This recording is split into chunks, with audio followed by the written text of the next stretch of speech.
Assalamualaikum dan selamat sejahtera. Bab 6, jadual berkala, subtopik 6.3, sebatian. Dalam subtopik ini terdapat 6 perkara yang perlu kamu ketahui, iaitu yang pertama, berkomunikasi mengenai sebatian dalam kehidupan seharian. Menunjukkan cara pembentukan sebatian dalam logam dan bukan logam. Merumuskan bahawa jisim diabadikan atau tidak berubah semasa perubahan kimia. Mengasingkan sebatian melalui kaedah kimia. Membezakan perubahan kimia dengan perubahan fizik. Dan yang terakhir, membezakan antara campuran dengan sebatian. Sebatian terdiri daripada dua atau lebih unsur yang bercampur secara kimia dan menghasilkan bahan baru. Bahan baru ini mempunyai ciri-ciri tersendiri yang berbeza daripada unsur-unsur yang membentuknya. Sebagai contoh, air tulen atau H2O terdiri daripada gabungan hidrogen dan oksigen. Jubin atau kalsium karbonat diperbuat daripada mama, iaitu gabungan kalsium, karbon dan oksigen. Tindak balas kimia membentuk sebatian. Hampir semua garam mineral yang dijumpai di bumi wujud dalam bentuk sebatian, kecuali emas, perak dan platinum. Emas, perak dan platinum wujud dalam bentuk unsur di bumi. Sebatian terbentuk akibat daripada tindak balas kimia yang berlaku. Sebagai contoh, biji timah atau sternum dijumpai dalam bentuk sebatian, iaitu sternum 4 oksida di bumi. Ia terbentuk akibat tindak balas secara kimia antara sternum dan oksigen. Sebatian terbentuk akibat unsur logam dan unsur bukan logam bergabung secara kimia. Jisim campuran sebelum dan jisim pembentukan sebatian selepas tindak balas kimia adalah sama dan tidak berubah. Seterusnya, tindak balas kimia unsur logam dengan oksigen, air dan unsur bukan logam iaitu sulfur. Apabila logam bertindak balas dengan oksigen, ia akan menghasilkan oksida logam. Sebagai contoh, logam magnesium bertindak balas dengan oksigen, ia akan membentuk sebatian magnesium oksida. Seterusnya, apabila logam alkali seperti lithium, natrium dan kalium bertindak balas dengan air, ia akan membentuk hidroksida logam yang bersifat alkali dan juga akan membebaskan gas hidrogen. Sebagai contoh, logam lithium bertindak balas dengan air akan membentuk sebatian lithium hidroksida. Sifat bagi lithium hidroksida adalah bersifat alkali.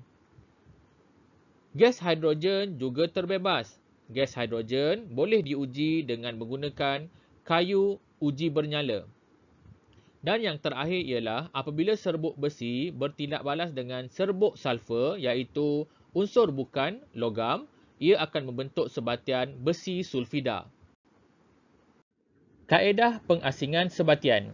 Sebatian tidak dapat diasingkan melalui kaedah fizikal seperti yang kamu telah belajar dalam subtopik sebelum ini. Ini kerana unsur-unsur dalam sebatian telah bergabung secara kimia. Sebatian hanya boleh diasingkan menggunakan kaedah kimia iaitu melalui proses elektrolisis. Proses elektrolisis ialah proses penguraian suatu sebatian kepada unsur-unsurnya apabila arus elektrik mengalir melaluinya. Sebagai contoh, elektrolisis air. Air adalah sebatian kerana ia terdiri daripada gabungan unsur hidrogen dan oksigen secara kimia. Maka, air tidak dapat dipisahkan secara fizikal. Unsur oksigen dan hidrogen dapat diasingkan melalui proses elektrolisis seperti dalam gambar rajah di bawah. Apabila proses elektrolisis air selesai, gas oksigen dan hidrogen akan terkumpul di elektrod anod dan katod. Oksigen akan terkumpul di elektrod anod manakala gas hidrogen akan terkumpul di elektrod katod. Nisbah gas oksigen kepada gas hidrogen adalah 1:2. Bahan-bahan sentiasa mengalami perubahan. Perubahan tersebut dapat dikelaskan kepada dua jenis, iaitu perubahan fizik dan perubahan kimia. Jadual di bawah menunjukkan perbezaan antara perubahan fizik dan perubahan kimia. Perubahan fizik tidak dapat menghasilkan bahan baru, manakala perubahan kimia membentuk bahan baru yang berbeza daripada bahan-bahan asalnya. Selain daripada itu, perubahan fizik hanya memerlukan tenaga yang kecil berbanding perubahan kimia yang memerlukan tenaga yang lebih besar. Contoh bagi perubahan fizik ialah peleburan ais, pembekuan ais, proses kondensasi dan pendidihan air. Manakala, contoh bagi perubahan kimia ialah pengaratan besi, fotosintesis, pereputan dan juga respirasi sel. Dan yang terakhir, perbezaan antara campuran dengan sebatian.